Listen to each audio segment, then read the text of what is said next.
Olá, eu sou Nefe Cordeiro, ministro do STJ, professor de Direito Penal e Processual Penal, e venho para trazer ao debate um tema de grande interesse atual, que é a colaboração premiada, com um enfoque especial nas suas limitações a partir dos princípios constitucionais. A colaboração premiada é fenômeno muito antigo no mundo e inclusive no Brasil. Desde as ordenações filipinas, ou melhor, de todas as ordenações, eu falo nas Filipinas porque foram as que mais duraram no Brasil, nós já tínhamos previsão no crime de lesa majestade, nos crimes contra o rei, a previsão de que se houvesse a colaboração, já isto seria perdoado. O tipo penal falava do crime de lesa majestade, e quanto ao que fizer conselho e confederação contra o rei, se logo, sem algum espaço, e antes que per outrem seja descoberto ele o descobrir, merece perdão. É a previsão já da colaboração premiada, então, desde o Brasil colônia. É previsão que deixou de existir como colaboração premiada no Código Criminal que sucedeu, e no Código de Processo Penal, mas passamos a ter, sim, formas de colaboração do acusado durante todas as nossas previsões processuais para o Brasil. Nós tínhamos a confissão como causa de diminuição de pena e há algo que se denominava como chamada de corréu, para quando, além de confessar, o crime falava das condutas de outros agentes. A colaboração do réu até hoje é algo que merece premiação porque acaba tirando do Estado a carga probatória maior. O Estado já não precisa fazer tanta investigação, não precisa fazer tantas provas, porque o próprio réu acaba colaborando, trazendo as provas não só da sua culpa, mas no caso da colaboração premiada, da culpa de terceiros, traz o produto do crime, facilita, enfim, a reparação do dano causado. Por isso mesmo também é objeto de muita crítica a colaboração premiada, porque o Estado incentiva e faz uso da traição, de algo que é antiético. Essa, porém, é tendência no mundo e também prevista em tratados internacionais, como a Convenção de Palermo e da corrupção, porque se tem nessa ação estatal de diminuir a pena de quem colabora uma premiação pelo resultado de eficiência para a investigação criminal. Até é interessante comentar esse ponto porque é comum as pessoas imaginarem que a colaboração premiada é uma diminuição de pena a quem pela colaboração se regenera.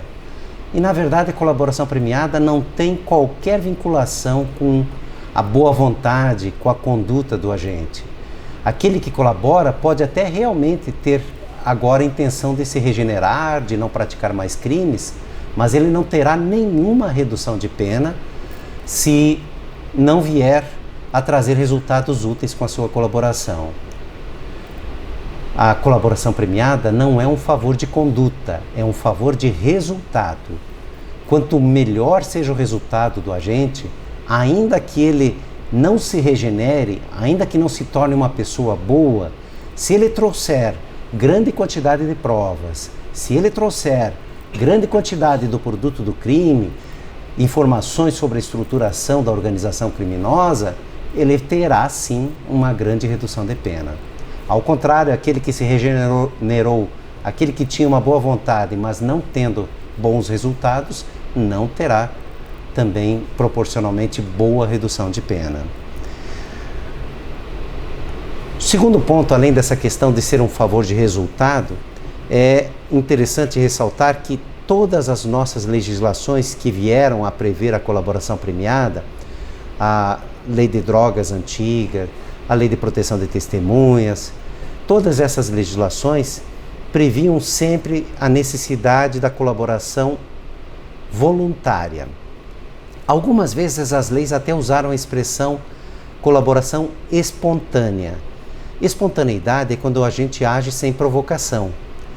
E acabou a doutrina e a pouca jurisprudência, já na época, por consolidarem a ideia de que mesmo quando a lei preveja espontaneidade, deve ser ela lida como voluntariedade.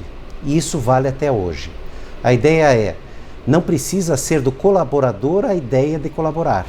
Ele pode ser provocado, sim, pelo delegado, pelo promotor, até pelo juiz, eventualmente, embora não seja a função do juiz, mas deverá ele aceitar essa colaboração por vontade própria, ou seja, sem coerção, para que ela seja admissível.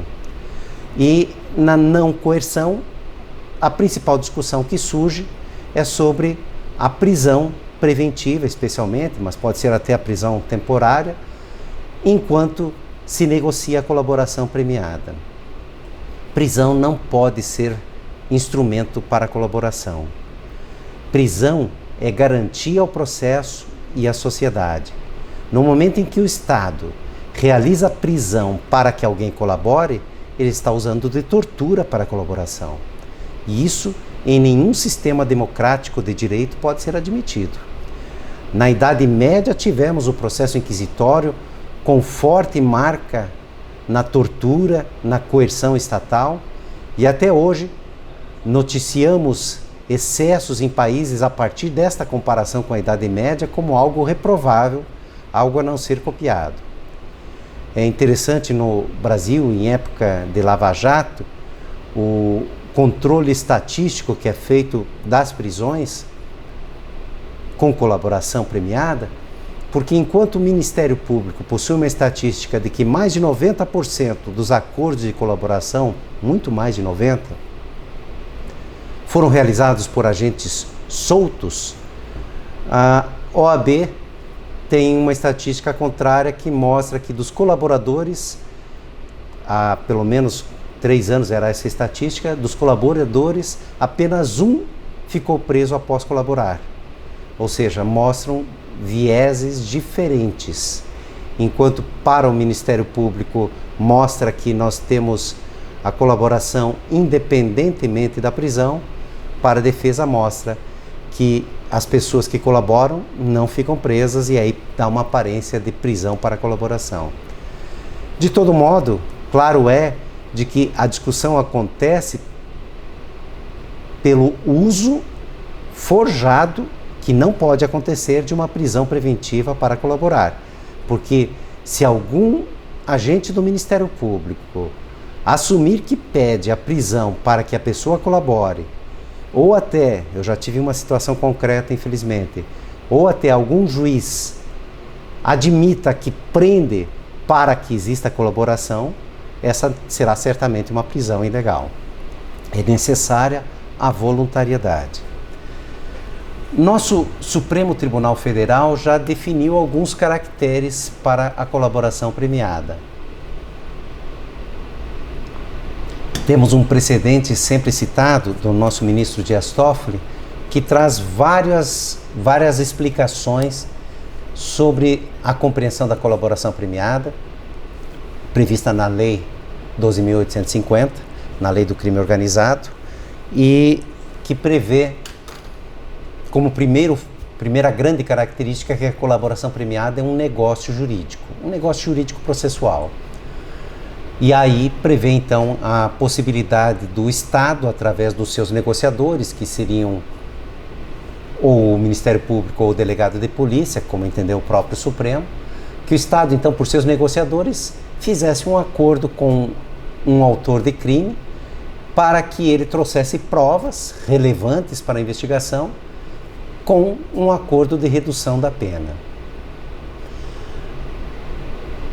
O que não temos ainda muito em discussão é que, a partir dessa conclusão, que me parece de todo válida, de que a colaboração premiada é negócio jurídico, é um contrato estatal, nós temos decorrências e temos exigências que as leis, e especialmente a Constituição, farão para esse negócio jurídico. Não é possível imaginar que um agente público faça negócios violando princípios constitucionais, violando regras do Código Civil quanto a negócio jurídico. Então, como primeiro e grande ponto, temos a necessidade de que a colaboração premiada atenda aos princípios da administração pública previstos no artigo 37 da Constituição Federal. A publicidade, a legalidade, a moralidade, a impessoalidade, a eficiência precisam estar presentes nesses negócios jurídicos da colaboração premiada. E isso não é algo apenas teórico. Nós estamos tendo nas colaborações premiadas muitas negociações que trazem dúvida quanto à obediência a esses princípios constitucionais. Já o primeiro, e mais importante talvez pela nossa prática, a legalidade. A administração pública só pode agir nos limites autorizados pela lei. Os agentes públicos só podem agir nos limites da lei. Não basta a boa intenção do agente público, não bastam os bons fins públicos. O meio é regulado, o meio é normatizado. Deste modo, especialmente em direito penal e processual, vale a lei estrita. O agente público não pode criar ritos não previstos em lei. Não pode criar, em princípio, favores, penas não previstas em lei. É um princípio clássico do direito penal: nullum crime, nulla pena, sine previa lege. Não podemos ter crime, não podemos ter pena sem lei anterior, assim definindo o crime e a pena. Mesmo assim, as colaborações premiadas inventam penas. Nós temos penas de regime fechado diferenciado, em que a pessoa cumpre na sua residência. Não existe regime fechado diferenciado, regime semiaberto diferenciado. A lei de execução penal e a lei, o Código Penal, previram o que é regime aberto, o que é regime semiaberto, o que é regime fechado. A própria definição dos favores tem saído dos limites legais. A Lei 12.850 previu o que podiam fazer o Ministério Público e o juiz. Eu até costumo dizer que a Lei 12.850, a Lei do Crime Organizado, previu a colaboração premiada como um favor judicial e como um favor ministerial. Como um favor judicial, a lei previu que as partes podem pedir ao juiz a redução da pena até 2/3, podem pedir a aplicação de penas alternativas, podem pedir a aplicação de um regime menos gravoso ou até mesmo podem pedir o perdão judicial. Isso está previsto no artigo 4º, que prevê que o juiz poderá, a requerimento das partes, conceder o perdão judicial, reduzirem até 2/3 a pena privativa de liberdade, nem fala no regime, ou substituí-la por restritiva de direitos. Ou seja, a lei disse o que o juiz pode fazer: reduzir a pena, dar uma pena alternativa ou até perdão judicial. E disse, do outro lado, sobre o favor ministerial. O que o Ministério Público pode fazer? Ela prevê que ele pode deixar de oferecer denúncia quando a pessoa não seja líder da organização criminosa e seja o primeiro a colaborar. Então, me parece que muito corretamente o legislador separou as funções na colaboração premiada. O promotor pode deixar de denunciar, porque é dele a titularidade da ação penal. O juiz não pode forçar o promotor a denunciar, senão de fato quem estaria denunciando seria o juiz. Por outro lado, quem vai fixar a pena é o juiz, porque é o princípio da jurisdicionalidade, o princípio da individualização da dosimetria da pena, constitucional até, são princípios que se referem à aplicação da pena pelo juiz. Por isso previu o legislador que é o juiz quem poderá reduzir a pena ou até dar perdão judicial. Na prática, as nossas colaborações estão saindo com pena concretizada, pena exata. O Ministério Público negocia não uma redução de metade, de 1/3, 2/3, que é o que a lei prevê. O Ministério Público prevê que o réu, pode nem ser réu ainda, pode ser um investigado, que o autor do fato irá ter a pena de 7 anos, 7 meses e 4 dias. a ser cumprida num regime fechado diferenciado, com execução imediata. Ou seja, nós temos a retirada da dosimetria da mão do juiz e passando à mão do Ministério Público. Nós temos uma execução iniciada da pena de alguém que pode nem ter sido denunciado, e pode não vir a ser denunciado, e pode não vir a ser condenado. E nós já tivemos casos famosos, até vou falar no singular, um caso famoso, em que houve absolvição. Se nós tivéssemos naquele acordo já a execução imediata, a pessoa teria cumprido pena sem sequer ter sido condenada. Um advogado até conhecido, numa palestra até brincou que hoje em dia, ele, advogado criminal, reza às vezes à noite para o seu cliente ser condenado. O advogado criminal rezando para o cliente ser condenado. Porque o que ele vai explicar para o seu cliente, como ele vai justificar que ele recomendou que ele começasse a cumprir a pena já e acabou o cliente absolvido. É uma inversão de valores, uma inversão do sistema, uma criação de penas não previstas na lei, concessão de favores não previsto na lei, por alguém que a lei não previu, que viola o princípio da legalidade e viola até o sistema acusatório, porque passamos a ter agora um novo inquisidor. O Ministério Público investiga, acusa, fixa a pena e executa. E os magistrados, os juízes apenas conferem uma aparência de legalidade. Além da legalidade, e além disso nós temos vários outros favores que são inventados. Nós temos colaborações premiadas que impedem persecução penal por crimes do agente que nem sabemos quais são. Por crimes relacionados, por exemplo, ao tráfico de drogas neste ano e nem sabemos quais são. Impedimos investigação de parentes do colaborador, que nem são investigados. Isso viola os limites do processo e viola a previsão da lei e viola a previsão não só da lei quanto a penas, mas viola a previsão da lei quanto aos favores possíveis de incidência. Além da legalidade, o princípio da impessoalidade é muito importante, porque nós estamos vivendo uma época de lava-jato em que os favores são negociados por forças-tarefas, por grupos de promotores, o que é ótimo, porque naturalmente um agente fiscaliza o colega, e fiscaliza no bom sentido. Eu nem estou pensando em corrupção, que pode acontecer, são seres humanos, mas o que eu estou pensando é em erros, de alguém fazer um acordo muito benéfico para o réu ou muito prejudicial para o réu. É preciso esse controle da negociação, porque como ela é livre e nós somos falíveis como seres humanos, eu posso ter uma negociação mal feita pelo Ministério Público. Quando tenho força-tarefa, isso fica mais reduzido, esse risco, porque há atuação de mais de um agente ministerial. Mas a colaboração premiada não exige colegiado. Ela pode ser feita por um promotor isoladamente, com o réu e seu advogado isoladamente. E aí eu posso ter situações de favores a amigos, de prejuízos a inimigos, ou posso ter situações que simplesmente firam a ideia de que o agente público, o negociador, delegado, ou mais provavelmente o Ministério Público, negocie interessadamente. Isso viola a impessoalidade e, claro, poderia ser objeto de discussão e de anulação. O problema é que isso raramente será descoberto nessa fase inicial do processo. A não ser que o juiz saiba dessa inimizade, amizade ou interesse pessoal do agente ministerial, ele não terá como deixar de homologar essa colaboração feita com violação da impessoalidade.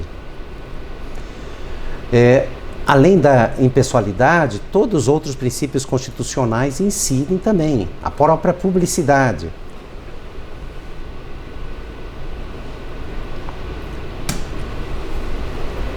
A publicidade é garantia de transparência da ação pública. O juiz precisa agir publicamente, os agentes públicos precisam agir publicamente não apenas para fiscalização pelas partes, mas para fiscalização pela sociedade. E nesse ponto nós já temos um primeiro problema. Nosso Supremo Tribunal Federal compreendeu que, como a colaboração é negócio jurídico, ela interessa apenas aos negociadores, ou seja, Ministério Público e colaborador.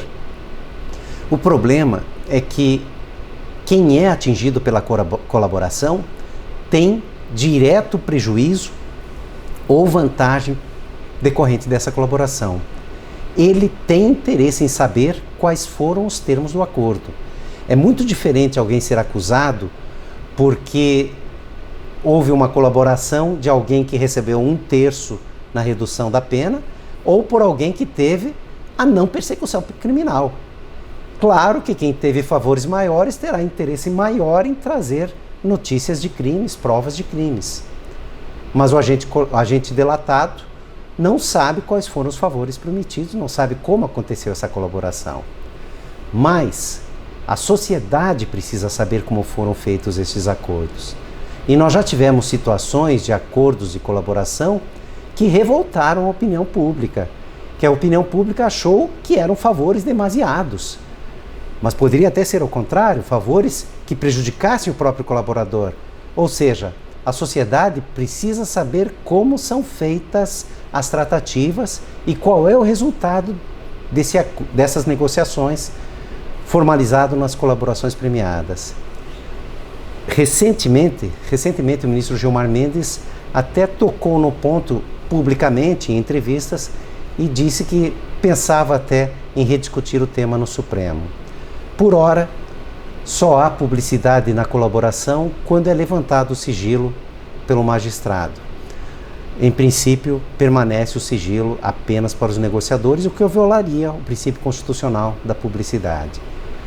A moralidade pública é importante também porque não pode o servidor público agir contra a noção do certo e errado social ou contra o comum agir da instituição, que são noções mais ligadas à moralidade. E isso pode acontecer numa colaboração premiada, violando então o que quer a sociedade, violando então a prática administrativa. Enfim, é necessário que se pense nessa limitação pelos princípios constitucionais para que não tenhamos situações até de abuso. E falo isso com o maior carinho pelas instituições envolvidas na negociação da colaboração premiada. Tanto o advogado que vai atender os interesses do acusado, como o Ministério Público ou o delegado que irão falar em nome do Estado, como o próprio juiz que irá fazer essa fiscalização da legalidade, todos eles são pessoas que agem para o bem comum, para os bens, os propósitos da sociedade, mas são seres humanos. E todo poder sem controle tende ao abuso. Por isso é preciso estabelecer limitações.